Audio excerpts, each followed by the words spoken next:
In recent weeks, we've seen Ukraine repeatedly strike and destroy dozens of Russian artillery systems, and at a rate much higher than before. And you can actually very clearly see this sharp increase by charting Oryx's data since April. The surge is undoubtedly linked to Ukraine's ongoing counteroffensive, and trying to degrade Russia's ability to stop them by destroying their artillery. So that made me wonder, could Ukraine actually eliminate the threat from Russia's artillery? Could Russia actually run out of artillery pieces? First though, real quick, our sponsor, Factor 75.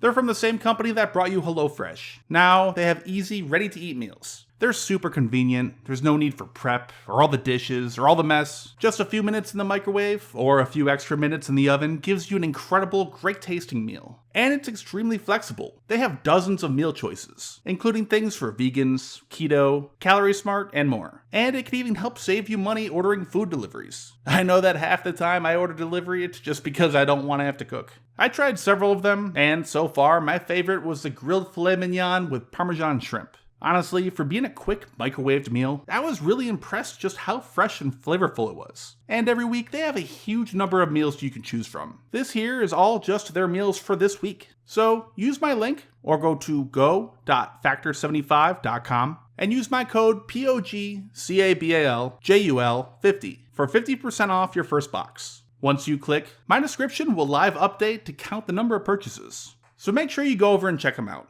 Again, Factor 75. Artillery has been a vital part of war since its invention. It can be used to degrade your enemy's defensive lines before an offensive, or used defensively to repel an enemy attack, or just to harass each other to keep the other's heads down and restrict their movement and ability to organize, as well as complicate logistics, counter battery fire, which aims to destroy the other side's artillery, or more recently, with newer, extremely accurate rounds, to strike at individual targets of opportunity when they present themselves, like individual tanks or other vehicles. So it's an extremely important part of war.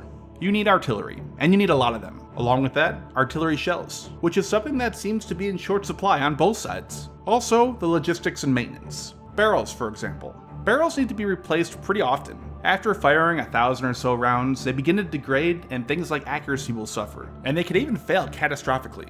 As for artillery shells, I made a video on that last year back in July 2022, so now I figured it's time to look at the total number of artillery that Russia has. A few quick notes though, when talking about artillery, I'm only counting the conventional tube and shell systems, not rocket artillery or ballistic missiles, and I break them down into two categories. Towed, which are usually towed behind a truck, they're unable to move by themselves, and also self-propelled artillery. That's where it basically has the big artillery barrel on top of a vehicle. And unlike tanks, these are much harder to determine what systems are good or able to be restored versus ones that are completely rusted out and worthless. So the numbers given are the total numbers. Many of them might be inoperable and past the point of saving.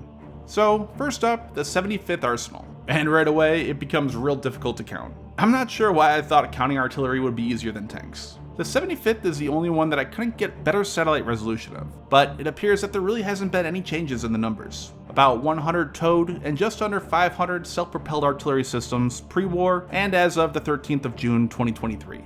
Next, the 80th Arsenal. Unfortunately, the latest imagery I could get, without waiting weeks and spending 30 times more, was from February 2023. It's still a lot newer than what Google has though. But in 2021, before the war, it had about 2,089 towed and 750 self-propelled artillery. In February of 2023, it had almost 500 less towed, down to 1,610 towed, but increased by 14 self-propelled artillery to 764.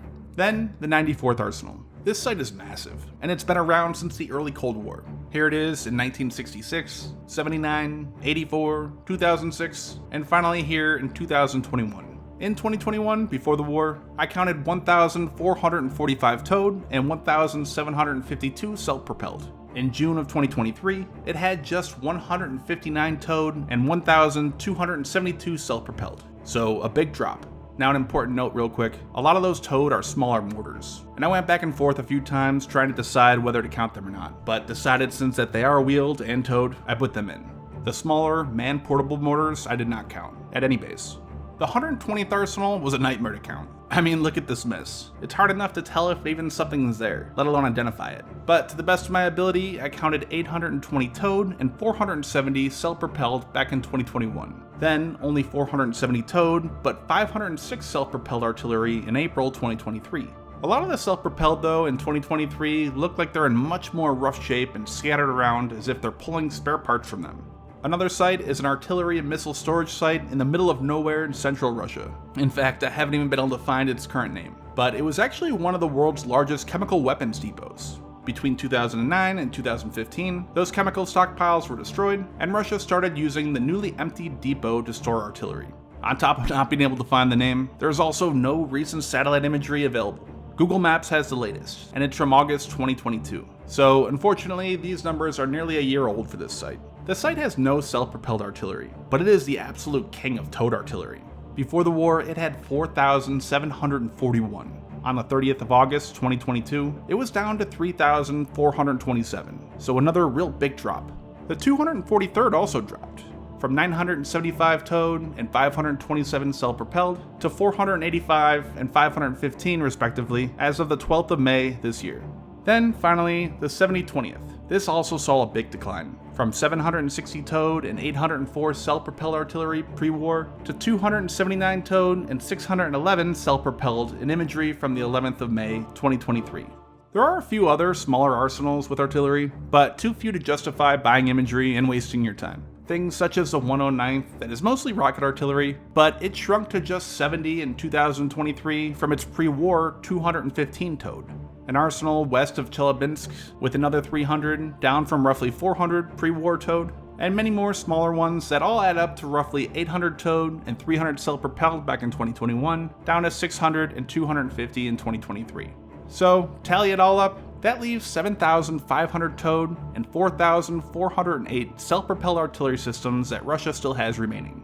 And again, unfortunately, some of these images are old, so today they likely have even less. It's also important to note that this is just in storage. It's not counting artillery in active service. There's likely another 1,000 plus of each in service. Now, the other thing you might notice is that Oryx has listed that Russia has only lost about 700 pieces of artillery total, yet my count shows over 5,000 less in storage. That's way off. But there are a few reasons that explain this.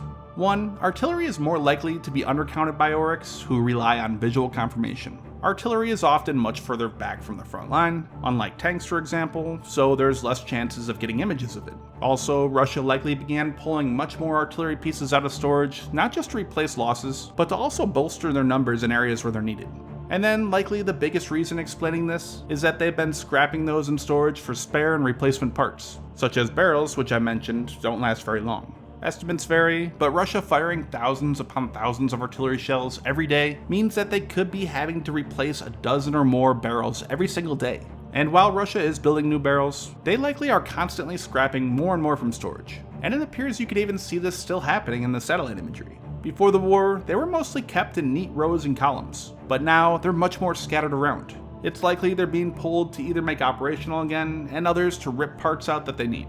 And finally, as I mentioned, I did not try to identify which appear to be in relatively good condition and which are worse. The real true number that can be made operational and actually used in combat is likely a small fraction of that total. Either way though, Russia certainly has a lot of artillery. And man, that was a lot more work than I expected. Counting each site, both types, and both pre-war and currently means that I counted nearly 30,000 pieces. Plus I counted a lot of them twice to verify, so I probably counted some 50,000 total. I love it though, and it's fun to figure out some new information and data that can't be found elsewhere. If you like the content, consider supporting the work on Patreon. Thanks for watching.